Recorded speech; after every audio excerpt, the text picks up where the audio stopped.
I think I've got good news this month. The prices do look better on a number of graphics cards right now than the last few months I've made these videos. And specifically, the RX 6750 XT is currently available at $280.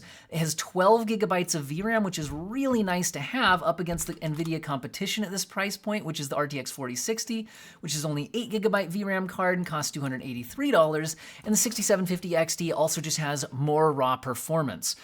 This is a kind of price and performance class where I'm not super sold on ray tracing as a major selling point, because a lot of times you want to be turning down graphic settings to boost performance. And the 6750 XT has that raw performance. And again, some games, even at 1080p right now, are already having to turn down settings on 8 gigabyte VRAM cards in my latest testing. So I think that 6750 XT is a standout card at $280. That's probably going to fit into a lot of people's budgets, and that's really nice to see. Another good thing to see this month is we have new GPU bundles from Nvidia and AMD. Nvidia recently announced bundling the game Black Myth Wukong, which according to like Steam wishlist numbers and things like that is a pretty in-demand game. However, it hasn't launched yet, so you have to see if it actually ends up being good.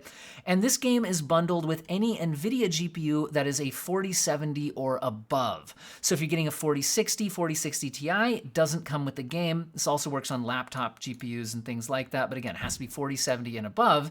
Now, not to be left out, AMD's game bundle is still available, and this is for RX 7800 XT and 7700 XT GPUs. It has to be one of those two graphics cards, but they do come with 2 games which you can choose out of 4 options, and these games are actually out, so you could research them more to know if they actually are something that appeals to you. The options being Avatar: Frontiers of Pandora, Starfield, Companies of Heroes 3, and Lies of P. And so if you're looking to buy a graphics card and some of these games actually appeal to you, whether it's these AMD options or the Black Myth Wukong options, then you could factor that into your purchase. But I always advise people, only weigh that into your purchase if those are games you actually want and would otherwise spend money on. Otherwise, it's not really saving you money.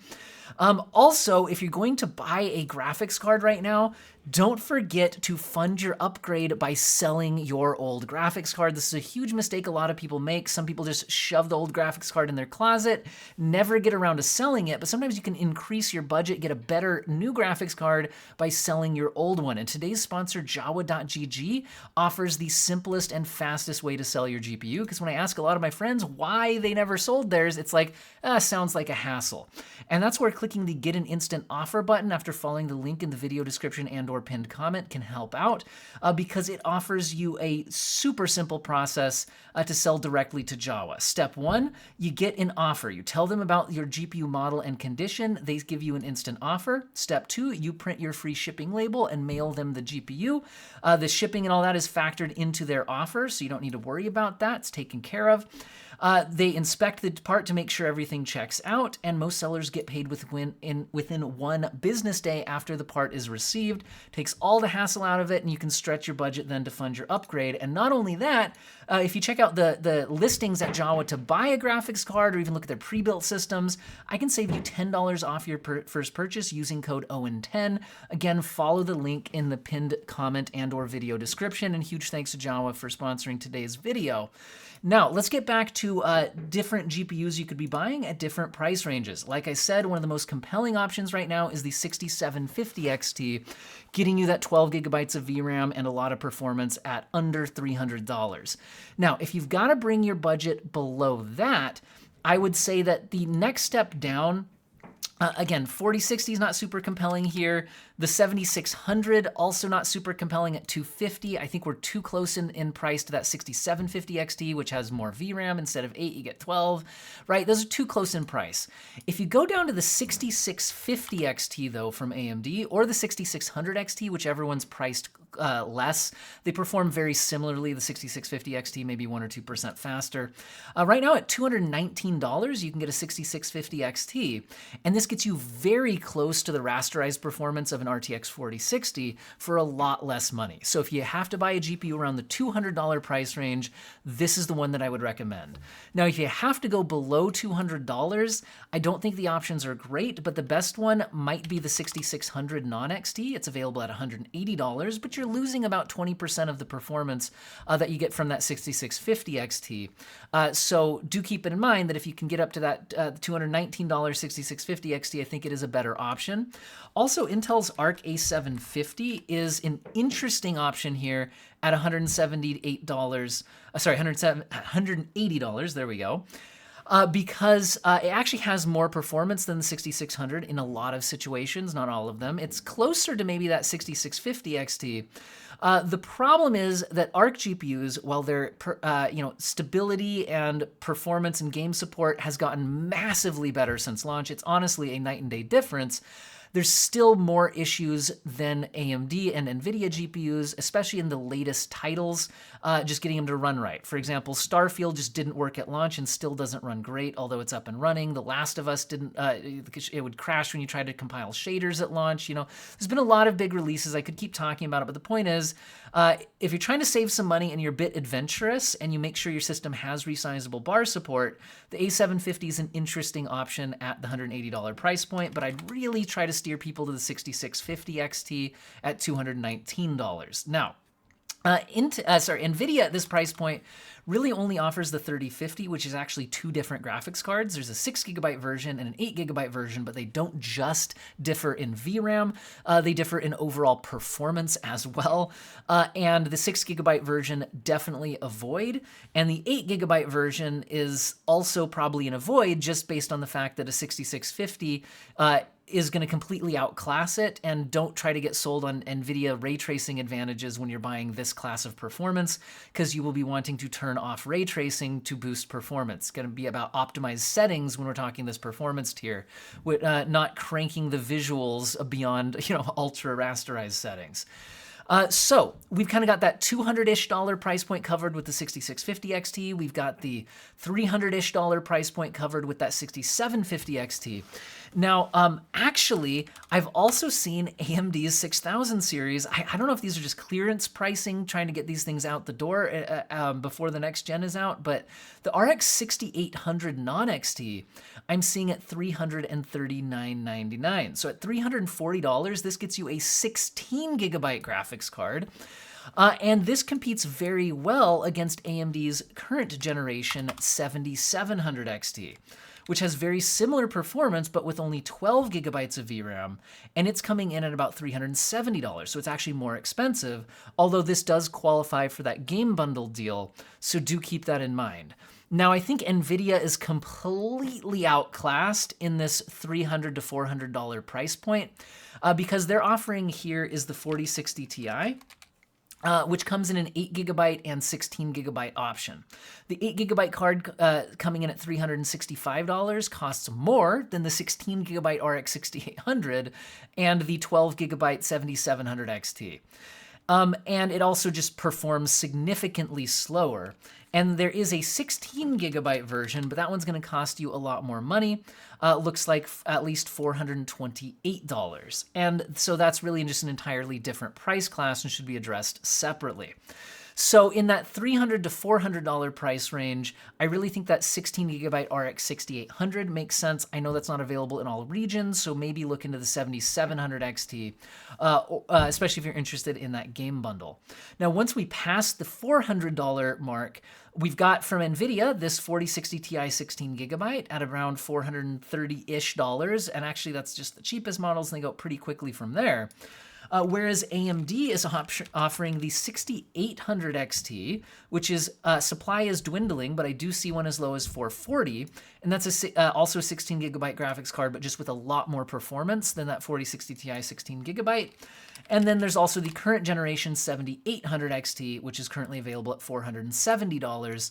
So again, it's not a huge price difference between the 7800 XT and that 4060 Ti 16GB. And the 7800 XT absolutely embarrasses that 4060 Ti in just overall performance. So, and we're not talking the level of ray tracing performance where there's super heavy duty path tracing settings are really going to be something you're going to be wanting to run most likely on a 4060 Ti. So these are the price points where I think AMD is fairly dominant. As you can see, basically under $500, they're getting my recommendations at the various price points. Once we start going up from here, I think Nvidia gets a lot more competitive. Really, it's that as you're going to start using higher resolution monitors, you might be more likely to upscale, where Nvidia's features, DLSS upscaler does still look the best, and it is still better than FSR 3.1, although that's doing a good job at getting a little bit closer. But then also, the ray tracing feature sets start to get more interesting as your GPUs get more performance. So here's what we're looking at. If we go past this point, you get the 4070 from Nvidia. Now, I'm seeing some Amazon third-party seller scams right now, so they're not really available here at these like $416 price points and $455 price points. They're more at these $530 price points, so just be a little bit careful right now. I've seen some scam sellers on Amazon. At about $530, that puts the 4070 head-to-head against the 7900 GRE from AMD, which is available as low as $520. And I do think the 7900 GRE stacks up well against the 4070. We get 16 gigabytes of VRAM from the AMD option instead of 12 on the Nvidia option. And in the kind of medium to light ray tracing workloads, the 7900 GRE is not that far behind and sometimes can even beat the 4070. And in the heavier ray tracing workloads, neither GPU is particularly impressive. And when you're not ray tracing, the 7900 GRE has a noticeable performance advantage.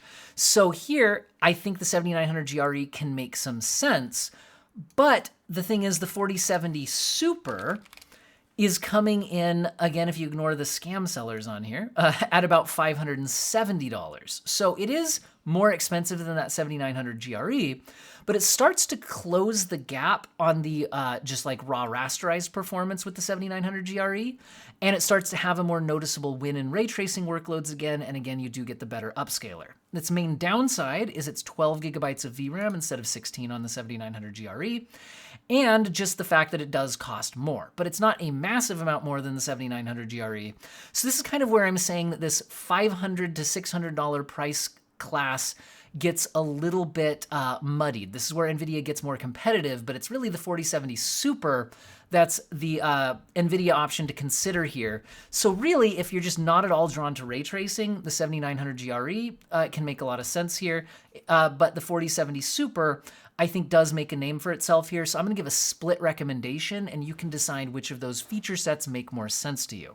However, if you're going to go over $600, AMD's 7900 XT has dropped in price recently. I'm seeing it available as low as $650.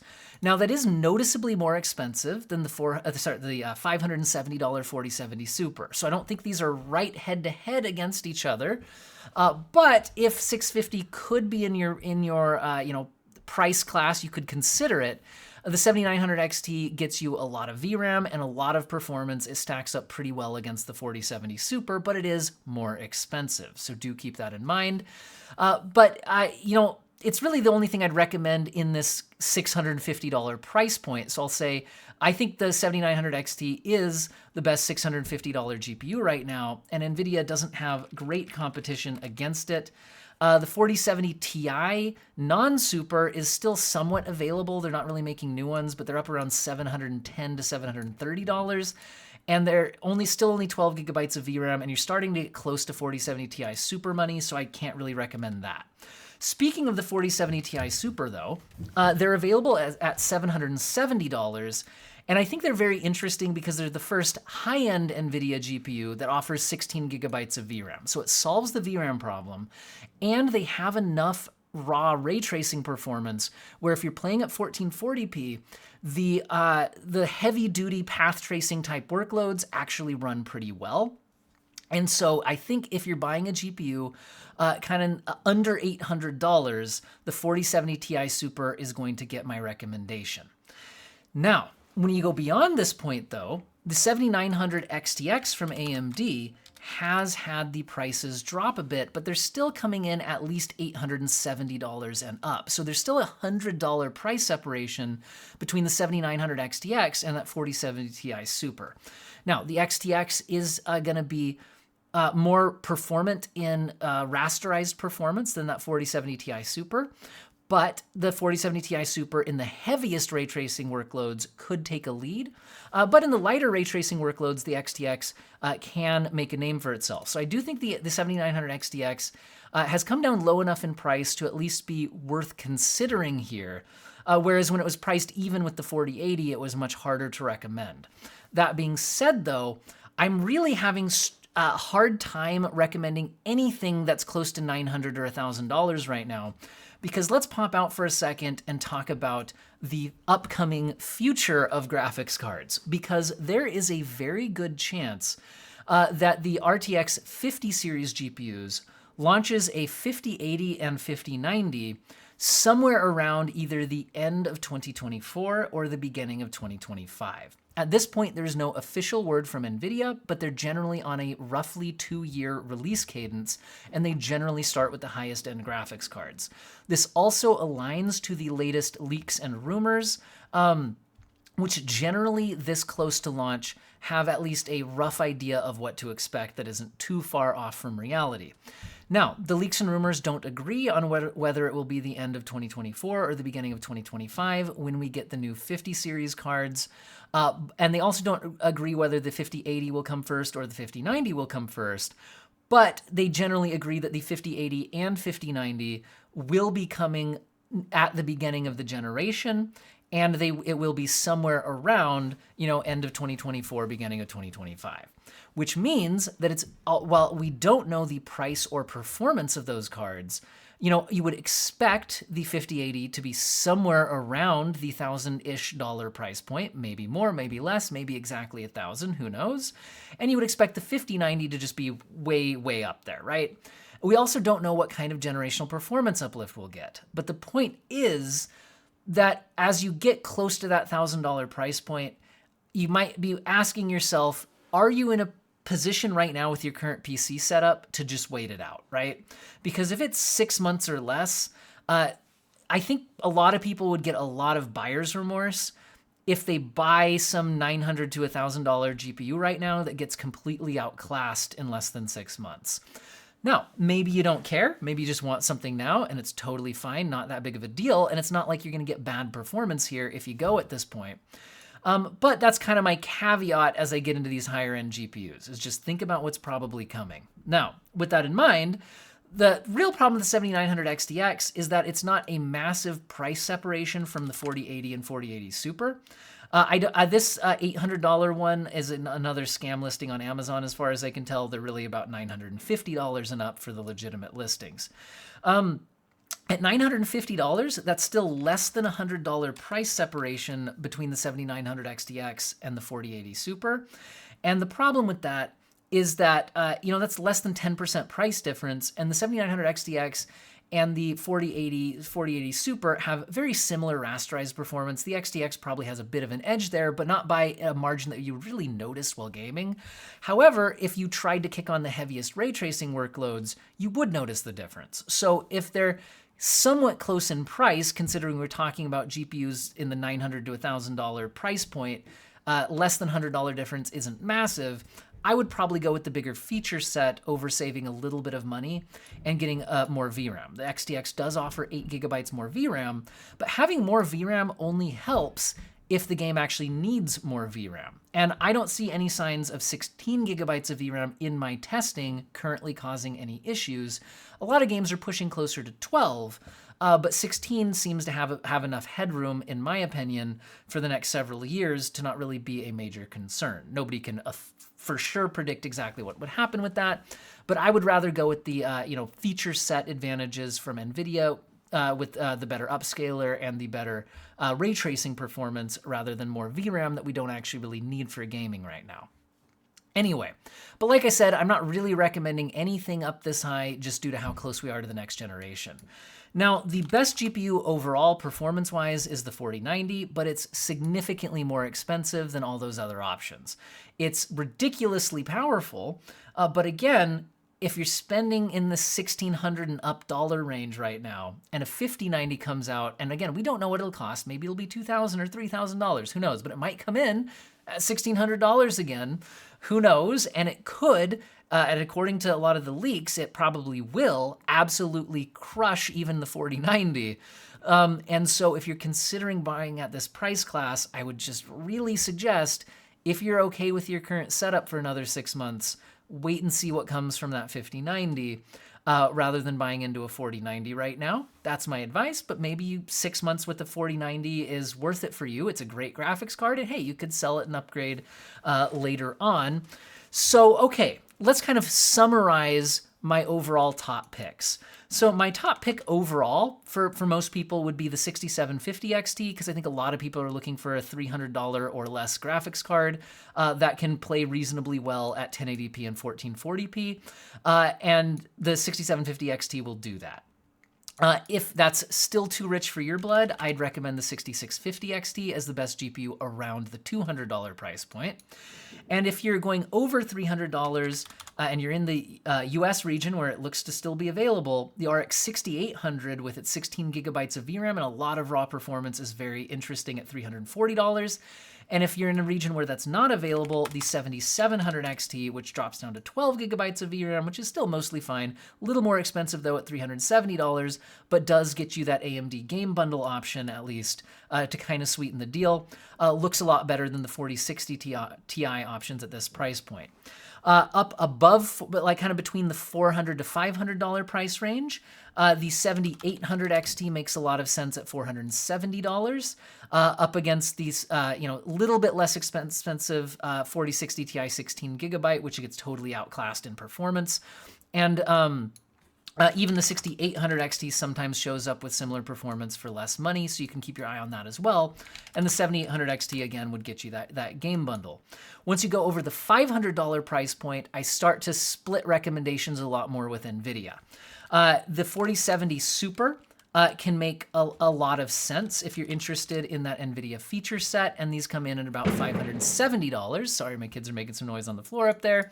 And the 7900 GRE can also make sense to save you a bit of money and get you 16 gigabytes of VRAM if you're not that interested in those ray tracing features. So I'm gonna give you a split recommendation there.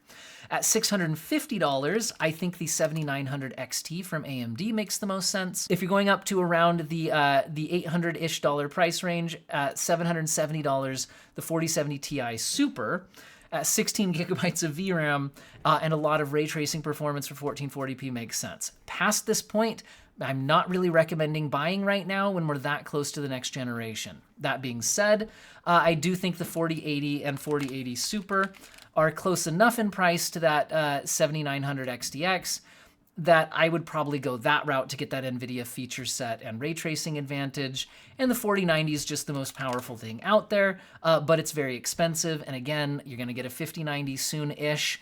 I'd probably wait for that personally, but again, the 4090 is very performant. Hopefully you guys found this video useful and or interesting. Don't forget you can fund your upgrade by selling your GPU to Jawa, which offers you the simplest and fastest way to do it. And don't forget I can save you $10 off your first purchase using code OWEN10. I hope all of you have an excellent day.